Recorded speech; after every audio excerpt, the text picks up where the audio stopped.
വിഭജന ഭീതി ദിനാചരണത്തിന് സർവകലാശാലകളിൽ പരിപാടി നടത്തരുതെന്ന് വീണ്ടും ഉത്തരവിറക്കി പിണറായി സർക്കാർ. പരിപാടി മതസ്പർദ്ധ വളർത്തുന്നുവെന്നാണ് സർക്കാരിന്റെ വാദം. ഇത് സംബന്ധിച്ച് കോളേജ് പ്രിൻസിപ്പൽമാർക്ക് ഉന്നത വിദ്യാഭ്യാസ മന്ത്രിയുടെ ഉത്തരവ് കൈമാറി. പരിപാടികൾക്കെതിരെ നിലപാടുമായി SFIയും പരിപാടി ഏതുവിധേനയും സംഘടിപ്പിക്കും എന്ന നിലപാടിൽ ABVPയും രംഗത്ത് വന്നിട്ടുണ്ട്. വിവരങ്ങളുമായി ശാലിനി തിരുവനന്തപുരത്ത് നിന്ന് ചേരുകയാണ്. ശാലിനി, നേരത്തെ കേരളത്തിന്റെ ഗവർണർ സർവകലാശാലകൾക്ക് നൽകിയ നിർദ്ദേശം എന്നത് ഈ വിഭജന ഭീതി അനുസ്മരണ ദിവസവുമായി ബന്ധപ്പെട്ട് പരിപാടികൾ സർവകലാശാലകൾക്കകത്ത് സംഘടിപ്പിക്കണം. കാരണം നമ്മുടെ പുതിയ തലമുറ എന്താണ് 1947 ഓഗസ്റ്റ് 14 അർദ്ധരാത്രിയിൽ സംഭവിച്ചത് എന്നതിൻ്റെ വസ്തുത തിരിച്ചറിയണം എന്നതിൻ്റെ അടിസ്ഥാനത്തിലാണ് ഗവർണർ അത്തരമൊരു നിലപാട് കൈക്കൊണ്ടത്. ഇപ്പോൾ അതിനെ എതിർത്തുകൊണ്ട് ഒരു രീതിയിലും ഇത്തരമൊരു പരിപാടി സംഘടിപ്പിക്കാൻ പാടില്ല എന്ന നിലപാട് സംസ്ഥാന സർക്കാർ കൈക്കൊള്ളുകയാണ്. വീണ്ടും ഒരു പരസ്യമായ ഏറ്റുമുട്ടലിലേക്ക് രാജ്ഭവനും സർക്കാരും പോകുകയാണോ ശാലിനി? തീർച്ചയായും ഗവർണർ സർക്കാർ മറ്റൊരു പോരിന് കൂടി പോർമുഖം തുറക്കുകയാണ് സർവകലാശാല വിഷയങ്ങളിൽ. അതിൽ ഏറ്റവും ഒടുവിലായി സംഭവിച്ചിട്ടുള്ളത് ഈ വിഭജന ഭീതി ദിനാചരണവുമായി ബന്ധപ്പെട്ടാണ്. കഴിഞ്ഞ ദിവസങ്ങളിൽ ഗവർണർ, ചാൻസലർ കൂടിയായ ഗവർണർ ഇത്തരത്തിലൊരു നിർദ്ദേശം സർവകലാശാലകൾക്ക് നൽകിയതിന് തൊട്ടു പിന്നാലെ തുറന്നടിച്ചുകൊണ്ട് മുഖ്യമന്ത്രി രംഗത്തെത്തിയിരുന്നു. തൊട്ടു പിന്നാലെ തന്നെ ഈ പരിപാടി സംഘടിപ്പിക്കില്ല എന്ന നിലപാട് ഉന്നത വിദ്യാഭ്യാസ മന്ത്രി R. ബിന്ദു സ്വീകരിക്കുകയും ചെയ്തിരുന്നു. തൊട്ട് ഉടനെ തന്നെ പ്രതികരണവുമായി SFI രംഗത്തെത്തുകയും പരിപാടി നടത്തുകയാണെങ്കിൽ അത് തടയുമെന്നുള്ള നിലപാട് സ്വീകരിക്കുകയും ചെയ്തു. കേരള സർവകലാശാല, കണ്ണൂർ സർവകലാശാല, സാങ്കേതിക സർവകലാശാല അടക്കം ഈ പരിപാടി നടത്തണമെന്നുള്ള നിർദ്ദേശം അതായത് കോളേജുകൾക്ക് നൽകിയിരിക്കുകയാണ്. ഈ VC-മാർക്കെതിരെയും SFI പ്രതിഷേധം ശക്തമാക്കിയിരുന്നു. ഇന്നലെ കേരള സർവകലാശാല ആസ്ഥാനത്ത് കോലം കത്തിക്കുന്ന നടപടിയടക്കം SFI സ്വീകരിക്കുകയും ചെയ്തു. ഇന്നിപ്പോൾ ആ ദിനാചരണം നടക്കുകയാണ്. സംസ്ഥാനത്തെ വിവിധ സർവകലാശാലകളിലും വിവിധ കോളേജുകളിലും പരിപാടി നടക്കാൻ പോവുകയാണ്. 10 മണി മുതൽ ആരംഭിക്കുമെന്നുള്ളതാണ് നമ്മൾ ആദ്യം അറിഞ്ഞിരുന്നെങ്കിൽ 11 മണി 11:30 കൂടി കോളേജുകളിൽ ഡിപ്പാർട്ട്മെന്റ് വൈസ് ഈ പരിപാടി നടത്താൻ തീരുമാനിച്ചിരിക്കുകയാണ്. തിരുവനന്തപുരത്ത് കേരള സർവകലാശാല ആസ്ഥാനത്തിന് തൊട്ടടുത്തുള്ള അല്ലെങ്കിൽ കേരള സർവകലാശാലയ്ക്ക് കീഴിലുള്ള ധനുവച്ചപുരം VTM NSS കോളേജിലടക്കം ഈ പരിപാടി സംഘടിപ്പിക്കുമെന്നുള്ളതാണ് ABVP അറിയിച്ചിട്ടുള്ളത്. പരിപാടി തടയാനുള്ള ശ്രമം ഒരു ഭാഗത്ത് SFI സ്വീകരിക്കുന്നു. ഇതിനിടയിലാണ് ഇപ്പോൾ ഉന്നത വിദ്യാഭ്യാസ മന്ത്രി വീണ്ടും ഒരു ഉത്തരവുമായി രംഗത്തെത്തിയിട്ടുള്ള. ഉത്തരവിൽ പറയുന്നത് മതസ്പർദ്ധ വളർത്തുന്ന പരിപാടിയാണ്. അതുകൊണ്ട് തന്നെ ഒരു ക്യാമ്പസുകളിലും ഈ പരിപാടി സംഘടിപ്പിക്കാൻ പാടില്ല. തുടക്കം മുതൽ തന്നെ ഉന്നത വിദ്യാഭ്യാസ വകുപ്പ് സ്വീകരിക്കുന്ന നിലപാടിതാണ്, ഇടത് സർക്കാർ സ്വീകരിക്കുന്ന നിലപാടിതാണ്. 1947 ഓഗസ്റ്റ് 14 എന്ത് നടന്നു എന്നത് ജനം അറിയണം, പൊതുജനങ്ങൾക്ക് അതിൽ അവബോധമുണ്ടാക്കണം. അതിനുശേഷം നടന്നിട്ടുള്ള പ്രത്യാഘാതങ്ങൾ, അതിലുണ്ടായ നാശനഷ്ടങ്ങൾ, ഒപ്പം തന്നെ അതിലുണ്ടായിരുന്ന പ്രശ്നങ്ങൾ, ഇതൊക്കെ വിദ്യാർത്ഥികൾക്കിടയിലും പൊതുസമൂഹത്തിനിടയിലും അറിയിക്കുക എന്നുള്ള ഒരു ഒറ്റ ഉദ്ദേശമാണ് കേന്ദ്ര ആഭ്യന്തര മന്ത്രാലയം ഈ പരിപാടിയുടെ ദിനാചരണം കൊണ്ട് ഉദ്ദേശിക്കുന്നത്. പക്ഷേ അതിനെ അട്ടിമറിക്കുക, അതിനെ രാഷ്ട്രീയമായി കണ്ടുകൊണ്ട് അതിലൊരു മുതലെടുപ്പ് നടത്താനാണ് ഇപ്പോൾ ഇടത് സർക്കാർ ശ്രമം നടത്തുന്നത്. അതിൻ്റെ ഉദാഹരണമാണ് ഈ ഏറ്റവും ഒടുവിലായി വന്നിട്ടുള്ള ഉത്തരവ് എന്നുള്ളതാണ് നമ്മൾ മനസ്സിലാക്കുന്നത്. കഴിഞ്ഞ 11 തീയതിയാണ് ഇത് സംബന്ധിച്ച് ഉത്തരവ് കേന്ദ്ര ആഭ്യന്തര മന്ത്രാലയത്തിൻ്റെ ഭാഗത്തു നിന്നും അതാത് ഗവർണർമാർക്ക് ലഭ്യമായിട്ടുള്ളത്. തൊട്ടു പിന്നാലെ തന്നെ 11 തീയതി തന്നെ എല്ലാ സർവകലാശാലയ്ക്കും ഈ നിർദ്ദേശവും ഗവർണർ നൽകുകയും ചെയ്തു. ആ പരിപാടിയാണ് ഇപ്പോൾ അട്ടിമറിക്കാൻ ബോധപൂർവമായൊരു ശ്രമം ഇടത് സർക്കാർ നടത്തുന്നത്. ഗൗതം, വീണ്ടും രാജ്ഭവൻ അതുപോലെ തന്നെ സംസ്ഥാന സർക്കാർ പോരിലേക്ക് നീങ്ങുന്ന മറ്റൊരു വിഷയമായി ഈ വിഭജന ഭീതി അനുസ്മരണ ദിനാചരണം മാറുകയാണ്. നേരത്തെ തന്നെ കേരളത്തിൻ്റെ ഗവർണർ രാജേന്ദ്ര അർലേക്കർ മുന്നോട്ട് വെച്ച ഒരു നിർദ്ദേശം എന്നത് വിഭജന ഭീതി അനുസ്മരണ ദിനം നമ്മുടെ സംസ്ഥാനത്തെ പ്രധാനപ്പെട്ട എല്ലാ സർവകലാശാലകളിലും നടത്തണം എന്നത് സംബന്ധിച്ചുള്ള നിർദ്ദേശം ഗവർണറുടെ ഭാഗത്ത് നിന്ന് ഉണ്ടായതാണ്. ആ ഘട്ടത്തിൽ തന്നെ എതിർപ്പുമായി ഉന്നത വിദ്യാഭ്യാസ മന്ത്രി ഉൾപ്പെടെ രംഗത്തെത്തിയിരുന്നു. ഇപ്പോൾ ഇത് പരസ്യമായി ഇത്തരമൊരു സർക്കുലർ കേരളത്തിലെ ക്യാമ്പസുകളുടെ പ്രിൻസിപ്പാളുമാർക്ക് ഈ പരിപാടി ഒരു കാരണവശാലും നടത്തരുത് എന്ന് നിർദ്ദേശിച്ചുകൊണ്ടുള്ള സർക്കുലർ സർക്കാരിൻ്റെ ഭാഗത്ത് നിന്ന്, ഉന്നത വിദ്യാഭ്യാസ മന്ത്രിയുടെ ഭാഗത്ത് നിന്ന് ഉണ്ടായിരിക്കുന്നു. ഈ വിഷയം ഈ ഘട്ടത്തിൽ നമ്മൾ ചർച്ച ചെയ്യുകയാണ്. ABVPയുടെ സംസ്ഥാന ഉപാധ്യക്ഷൻ അരുൺ മോഹൻ ഈ ഘട്ടത്തിൽ നമ്മളോടൊപ്പം ചേരുകയാണ്. ശ്രീ അരുൺ മോഹൻ, നമുക്ക് മനസ്സിലാക്കാൻ കഴിയുന്നത് ABVP ഇന്ന് കേരളത്തിലെ വിവിധ ക്യാമ്പസുകളിൽ ഈ വിഭജന ഭീതി അനുസ്മരണ ദിവസ് വിപുലമായി ആചരിക്കുന്നു എന്നുള്ളതാണ്. നിലവിൽ സംസ്ഥാന സർക്കാരും അതോടൊപ്പം തന്നെ ഉന്നത വിദ്യാഭ്യാസ മന്ത്രിയും നൽകിയിട്ടുള്ള നിർദ്ദേശം, പ്രിൻസിപ്പാളുമാർക്ക് നൽകിയിട്ടുള്ള സർക്കുലറിൽ ചൂണ്ടിക്കാണിക്കുന്നത് ഇത്തരം ഒരു പരിപാടി ഒരു കാരണവശാലും നമ്മുടെ ക്യാമ്പസുകളിൽ നടത്താൻ പാടില്ല, ഇത് മതസ്പർദ്ധ രൂപപ്പെടുത്തുന്ന പരിപാടികളാണ് എന്നുള്ളതാണ്. എങ്ങനെ വിലയിരുത്തുന്നു അരുൺ മോഹൻ? കാരണം മതസ്പർദ്ധയുടെ അടിസ്ഥാനത്തിൽ രണ്ടായ രാഷ്ട്രമാണ് ഭാരതം. ഇത് ഓർമ്മപ്പെടുത്തുകയാണ് ബഹുമാനപ്പെട്ട ഗവർണർ ചെയ്തത്. ഇത് എല്ലാവരും ഓർമ്മപ്പെടുത്തേണ്ടതാണ്. ഉത്തരവാദിത്ത ബോധമുള്ള മുഴുവൻ സംഘടനകളും ഏറ്റെടുക്കേണ്ട പരിപാടിയാണ്. രാജ്യത്തിനു വേണ്ടി, രാജ്യ സ്വാതന്ത്ര്യത്തിനു വേണ്ടി ആത്മാർത്ഥമായി പ്രവർത്തിച്ചു എന്ന് അവകാശപ്പെടുന്ന കോൺഗ്രസ്, നമുക്കറിയാം അത് അന്നത്തെ ഇന്റർനാഷണൽ കോൺഗ്രസ് അല്ല ഇന്നത്തെ കോൺഗ്രസ്, അന്നത്തെ വിമത വിഭാഗമാണ് ഇന്നത്തെ കോൺഗ്രസ് കൃത്യമായി പറഞ്ഞാൽ. അപ്പോ അതുകൊണ്ട് തന്നെ ആയിരിക്കാം അവരതിൽ പ്രതികരിക്കാത്തതെന്ന് ഞാൻ കരുതുകയാണ്. രാജ്യത്തെ മതത്തിന്റെ അടിസ്ഥാനത്തിൽ രണ്ടാക്കി മുറിക്കണമെന്ന് കോൺഗ്രസ് പ്രമേയം പാസാക്കുന്ന സമയത്ത് 1942 അധികാരി തീസീസ് എന്ന് പറഞ്ഞ ഒരു തീസീസ് കമ്മ്യൂണിസ്റ്റ് പാർട്ടി മുമ്പോട്ട് വെച്ചതിൽ 16 ദേശീയതയാണ് ഭാരതത്തിനുള്ളതെന്നാണ് അവരുടെ വാദം. അതുകൊണ്ട് രാഷ്ട്രത്തെ 16ആയി വെട്ടിമുറിക്കണമെന്ന് ആവശ്യപ്പെട്ടവര് സ്വാഭാവികമായിട്ടും വിഭജന കാലത്തുണ്ടായ ഭീതിയെക്കുറിച്ച് ഓർമ്മപ്പെടുത്തുമ്പോൾ അത് അനുവദിക്കത്തില്ല എന്ന് പറയുന്നത് അവരുടെ രാഷ്ട്രീയമാണ്, അവരുടെ ജനിതക സ്വഭാവമാണ്. കമ്മ്യൂണിസ്റ്റ് പാർട്ടി അത് പറയാൻ മാത്രമേ പഠിച്ചിട്ടുള്ളൂ. അതുകൊണ്ട് അതിൽ അത്ഭുതമൊന്നും തോന്നുന്നില്ല. അതുകൊണ്ട് തന്നെ ഇന്ത്യ വിഭജന ദിനത്തില് ഉണ്ടായ യാതനകൾ, പഞ്ചാബിലും ബംഗാളിലുമൊക്കെ ഉണ്ടായ വ്യാപകമായ അക്രമങ്ങൾ, അഭയാർത്ഥികളെ കൊണ്ടുപോയ തീവണ്ടികൾക്ക് തീയിട്ട് നശിപ്പിച്ചത്, 1.5 കോടി ജനങ്ങൾ പലായനം ചെയ്ത് ഒരുപക്ഷെ ലോകത്തിലെ തന്നെ ഏറ്റവും വലിയ ഒരു കൂട്ടക്കൊല എന്നൊക്കെ നമുക്കതിനെ വിശേഷിപ്പിക്കേണ്ടി വരും.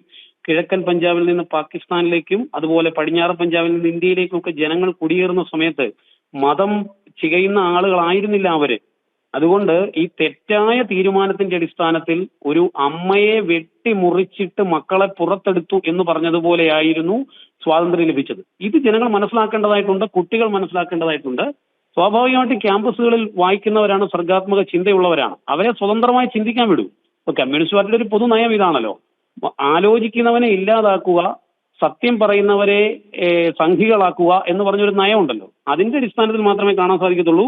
മനുഷ്യാവകാശ ലംഘനങ്ങൾക്കെതിരായ പോരാട്ടം എല്ലാ കാലത്തും തുടർന്ന സംഘടന എന്ന നിലയിൽ സ്വാഭാവികമായിട്ടും ABVP വിഷയത്തിൽ ശക്തമായ രീതിയിൽ സർഗാത്മകമായ പരിപാടികളുമായി ഇന്ന് തിരങ്ക റാലികൾ നമ്മൾ സംഘടിപ്പിക്കുന്നു. ABVPയുടെ കൊടി ഉയർത്തിയല്ല ഈ പരിപാടിയൊന്നും ചെയ്യുന്നത്. ഭാരതത്തിന്റെ ദേശീയ പതാക ഉയർത്തി ഭാരതത്തിന്റെ സ്വാതന്ത്ര്യ സമര സേനാനികൾക്ക് വേണ്ടി ജയ് വിളിച്ച് നടത്തുന്ന പരിപാടിയാണ്. ഇത് നടത്തുവാൻ ബഹുമാനപ്പെട്ട ചാൻസലർ രേഖാമൂലം അറിയിച്ചിട്ടും ക്യാമ്പസുകൾ തയ്യാറായില്ലെങ്കിൽ അത് ABVP ഏറ്റെടുക്കും. രേഖാമൂലം തന്നെ കത്ത്. അരുൺമോഹൻ, ഈ പരിപാടി തടസ്സപ്പെടുത്തുമെന്നാണ് SFIയുടെ വെല്ലുവിളി. അടിയന്തരാവസ്ഥ കാലത്ത് ഇന്ദിരാഗാന്ധിയുടെ പട്ടാളത്തെ കണ്ട് പേടിച്ചിട്ടില്ലാത്ത സംഘടനയാണ് ABVP. ഈ SFIയുടെ ഓലപ്പാമ്പ് അവരുടെ കൈ വെച്ചാൽ മതി. ഇത് നമ്മൾ തീരുമാനിച്ചതാണെങ്കിൽ ഈ പരിപാടി തീരുമാനിക്കപ്പെട്ട ക്യാമ്പസുകളിൽ ഇന്ന് കൃത്യമായും അത് നടത്തും. ജനാധിപത്യ വിരുദ്ധമായി അതിനെ തടയാൻ വന്നാൽ ഇവിടെ പോലീസിനെ ഇൻഫോം ചെയ്തിട്ടുണ്ട് നമുക്ക് ഇപ്പോഴും ABVP ജനാധിപത്യ സംവിധാനത്തിൽ തന്നെ വിശ്വസിച്ച് അക്രമം മുഖമുദ്രയാക്കിയ സംഘടനയൊന്നുമല്ല. അതുകൊണ്ട് ജനാധിപത്യ സംവിധാനത്തിൽ വിശ്വസിച്ച് പരിപാടി നടത്തുന്ന അധികാരികളെ അറിയിച്ച് പോലീസ് സംവിധാനങ്ങളെ അറിയിച്ചിട്ടാണ് പരിപാടി നടത്തുന്നത്. അത് ഞങ്ങൾക്ക് സംരക്ഷണം തരണമെന്ന് പറയാൻ വേണ്ടിയല്ല, ഞങ്ങളെ സംരക്ഷിക്കാൻ ഞങ്ങൾക്കറിയാം. പക്ഷേ മുമ്പ് സൂചിപ്പിച്ചതുപോലെ അത് ജനാധിപത്യപരമായ ഒരു പരിപാടി ആയതുകൊണ്ട് സംവിധാനങ്ങളെ അറിയിച്ചിട്ടുണ്ട്. പരിപാടി ഏത് തരത്തിലുള്ള ഒരു പ്രതിസന്ധികൾ ഉണ്ടായെന്ന് പറഞ്ഞാൽ അതിനെയൊക്കെ അതിജീവിച്ചുകൊണ്ട് നിശ്ചയിച്ച പരിപാടികൾ കൃത്യമായി ABVP ചെയ്തിരിക്കും. ജനങ്ങളെ ബോധവൽക്കരിക്കാനുള്ള പരിപാടികളുമായി തുടർന്ന് മുമ്പോട്ട് പോകും. വളരെ നന്ദി ശ്രീ അരുൺമോഹൻ ഈ ഘട്ടത്തിൽ പ്രതികരിച്ചതിന്. വിഭജന ഭീതി അനുസ്മരണ ദിവസവുമായി ബന്ധപ്പെട്ട് കേരളത്തിലെ ക്യാമ്പസുകളിൽ പരിപാടി നടത്തരുത് എന്ന നിർദ്ദേശമാണ് ഇപ്പോൾ സംസ്ഥാന സർക്കാർ മുന്നോട്ട് വെച്ചിരിക്കുന്നത്. എന്നാൽ ABVP കേരളത്തിലെ പല ക്യാമ്പസുകളിലും ഇന്ന് വിപുലമായി തന്നെ വിഭജന ഭീതി അനുസ്മരണ ദിവസ് ആചരിക്കും. അത് ഏത് വെല്ലുവിളി, ഏത് കോഡിൽ നിന്നും ഉണ്ടായാലും അതിനെയെല്ലാം അതിജീവിച്ചുകൊണ്ട് വിപുലമായ രീതിയിൽ ഇത് കൊണ്ടാടുമെന്നാണ് വിദ്യാർത്ഥി പരിഷത്ത് ചൂണ്ടിക്കാണിക്കുന്നത്. വിഭജന ഭീതി ദിനാചരണത്തിന് സർവകലാശാലകളിൽ പരിപാടി നടത്തരുതെന്ന് വീണ്ടും ഉത്തരവിറക്കിയിരിക്കുകയാണ് പിണറായി സർക്കാർ. പരിപാടി മതസ്പർദ്ധ വളർത്തുന്നു എന്നാണ് സർക്കാരിൻ്റെ വാദം. ഇത് സംബന്ധിച്ച് കോളേജ് പ്രിൻസിപ്പൽമാർക്ക് ഉന്നത വിദ്യാഭ്യാസ മന്ത്രിയുടെ ഉത്തരവ് കൈമാറിക്കഴിഞ്ഞിരിക്കുന്നു. പരിപാടിക്കെതിരെ നിലപാടുമായി SFIയും പരിപാടി സംഘടിപ്പിക്കുമെന്ന നിലപാടിൽ ABVPയും അടിയുറച്ച് നിൽക്കുകയാണ്. വിദ്യാർത്ഥി പരിഷത്തിന്റെ നേതൃത്വത്തിൽ ഇതിനകം തന്നെ കേരളത്തിലെ പല സർവകലാശാലകളിലും ഇത്തരത്തിൽ പ്ലക്കാർഡുകളും മറ്റും ഉയർത്തി 947 ഓഗസ്റ്റ് മാസം 14 എന്താണ് സംഭവിച്ചത് എന്നത് വിശദീകരിച്ചുകൊണ്ടുള്ള പരിപാടികൾ ആരംഭിച്ചിരിക്കുന്നുവെന്ന് അറിയാൻ സാധിക്കുന്നു. ഇപ്പോൾ നമ്മളോടൊപ്പം ഈ വിഷയത്തിൽ പ്രതികരിക്കാൻ കാലിക്കറ്റ് സർവകലാശാല സിൻഡിക്കേറ്റ് അംഗമായ AK അനുരാജ് ചേരുകയാണ്. ശ്രീ AK അനുരാജ്, ഈ ഗവർണറുടെ ഭാഗത്ത് നിന്നുള്ള ആദ്യത്തെ നിർദ്ദേശം എന്നത് വിഭജന ഭീതി അനുസ്മരണ ദിവസ് വളരെ വിപുലമായി തന്നെ നമ്മുടെ സർവകലാശാലകൾ കൊണ്ടാടണം എന്നുള്ളതാണ്. കാരണം 2021 മുതൽ ദേശീയ തലം മുതൽ കേന്ദ്ര സർക്കാർ നടത്തുന്ന ഒരു ആചരണമാണിത്. 1947 ഓഗസ്റ്റ് 14 നമ്മുടെ രാഷ്ട്രം എങ്ങനെയാണ് മതത്തിൻ്റെ അടിസ്ഥാനത്തിൽ വിഭജിക്കപ്പെട്ടത് എന്നത് പുതിയ തലമുറ അറിയേണ്ടതുണ്ട്. അതിൻ്റെ അടിസ്ഥാനത്തിലാണല്ലോ ഇത്തരം ഒരു ദിവസം കൊണ്ടാടുന്നത്. പക്ഷേ ഇപ്പോൾ സംസ്ഥാന സർക്കാരാകട്ടെ ഒരു രീതിയിലും ഈ പരിപാടി നടത്താൻ പാടില്ല എന്ന് നിർദ്ദേശിക്കുന്ന സർക്കുലർ പ്രിൻസിപ്പൽമാർക്ക് അയച്ചു കൊടുത്തിരിക്കുകയാണ്. എങ്ങനെ പ്രതികരിക്കുന്നു? അല്ല, ഇത് സർവകലാശാലകളെ സംബന്ധിച്ചിടത്തോളം അധികാര കേന്ദ്രം എന്ന് പറഞ്ഞിട്ടുണ്ടെങ്കിൽ ചാൻസലർ, വൈസ് ചാൻസലർ ആ രീതിയിലാണ്. അത് സംസ്ഥാന സർക്കാരിന് അതിനകത്ത് വലിയ റോളില്ല. സംസ്ഥാന സർക്കാരിന് ആകെയുള്ളത് ഉന്നത വിദ്യാഭ്യാസ മന്ത്രി പ്രോ ചാൻസലറാണ്. പക്ഷെ പ്രോ ചാൻസലർക്ക് താരതമ്യേന അധികാരങ്ങളില്ല. അത് PVC ആയാലുമില്ല. അപ്പോൾ ചാൻസലർ, വൈസ് ചാൻസലർ അതാണ് അധികാര ശ്രേണി. അപ്പൊ അതിന്റെ ഏറ്റവും തലപ്പത്തുള്ളത് ചാൻസലറാണ്. അപ്പൊ ചാൻസലർ ചെയ്തതെന്ന് വെച്ചിട്ടുണ്ടെങ്കിൽ പറഞ്ഞതുപോലെ ദേശീയ തലത്തിൽ നടക്കുന്ന ഒരു ആചരണം അതിന്റെ കാലിക പ്രസക്തി തിരിച്ചറിഞ്ഞിട്ട് അത് ചെയ്യണം സർവകലാശാലകൾ. കേരളത്തിലെ സർവകലാശാലകളിൽ നിർഭാഗ്യവശാൽ അത് കഴിഞ്ഞ വർഷമൊന്നും നടന്നില്ല എന്ന് തിരിച്ചറിഞ്ഞതിന്റെ അടിസ്ഥാനത്തിൽ അത് അദ്ദേഹം ശ്രദ്ധയിൽപ്പെടുത്തുകയും അത് ചെയ്യണം എന്നുള്ള നിർദ്ദേശം നൽകുകയുമാണ് ചെയ്തത്. അതിനെ സംസ്ഥാന സർക്കാർ എതിർക്കുക എന്ന് പറയുന്നത്, സംസ്ഥാന സർക്കാർ ഇത്തരം കാര്യങ്ങൾ ഉന്നത വിദ്യാഭ്യാസ രംഗത്ത് മൊത്തം ചെയ്യുന്ന കാര്യങ്ങൾ, അതായത് ഇല്ലാത്ത അധികാരം പ്രയോഗിക്കുക. സംസ്ഥാന സർക്കാരിന്റെ അധികാര പരിധിയിൽപ്പെടുന്ന ഒന്നല്ല ചാൻസലർ, വൈസ് ചാൻസലർമാർക്ക് നൽകിയ നിർദ്ദേശത്തിൽ ഇടപെടുക എന്നുള്ളത്. അപ്പൊ ഇല്ലാത്ത അധികാരം പ്രയോഗിക്കുക, അതാണ് കേരളത്തിലെ സർവകലാശാലകളിൽ മൊത്തത്തിൽ ചെയ്തുകൊണ്ടിരിക്കുന്നത്. അത് ഈ സംഭവത്തിലും ചെയ്തിരിക്കുകയാണ്. എന്ന് മാത്രമല്ല, അതിന് ഒരു രാഷ്ട്രീയ പിൻബലം നൽകാൻ വേണ്ടി CPIMന്റെ സംഘടനാ സംവിധാനം ഉപയോഗപ്പെടുത്തുകയാണ്. മറ്റ് LDFലെ ഘടകകക്ഷികളെയും ഉപയോഗപ്പെടുത്തിക്കൊണ്ട് അതിനു വേണ്ടിയിട്ടുള്ള പ്രവർത്തനങ്ങൾ പ്രത്യക്ഷമായിട്ടും പരോക്ഷമായിട്ടും ചെയ്യുകയാണ്. പിന്നെ അനർഹമായ വേദികളിൽ കയറി ഈ വിഷയങ്ങൾ ഉന്നയിക്കുക. ഇന്നലെ ഇപ്പം കാലിക്കറ്റ് യൂണിവേഴ്സിറ്റിയിൽ സംഭവിച്ചതെന്ന് വെച്ചിട്ടുണ്ടെങ്കിൽ കാലിക്കറ്റ് യൂണിവേഴ്സിറ്റിയുടെ അക്കാഡമിക് കൗൺസിൽ യോഗമായിരുന്നു ഇന്നലെ. അക്കാഡമിക് കൗൺസിൽ യോഗം എന്ന് പറഞ്ഞിട്ടുണ്ടെങ്കിൽ പാഠ്യപദ്ധതി, സിലബസ് അത്തരം കാര്യങ്ങൾ ചർച്ച ചെയ്യാനും അതുമായി ബന്ധപ്പെട്ട പരാതികൾ പരിഗണിക്കുന്നതിനുള്ള ഉന്നതമായിട്ടുള്ള ബോഡിയാണ്. ആ ബോഡിയുടെ അജണ്ട സെറ്റ് ചെയ്യേണ്ടത് വൈസ് ചാൻസലറാണ്.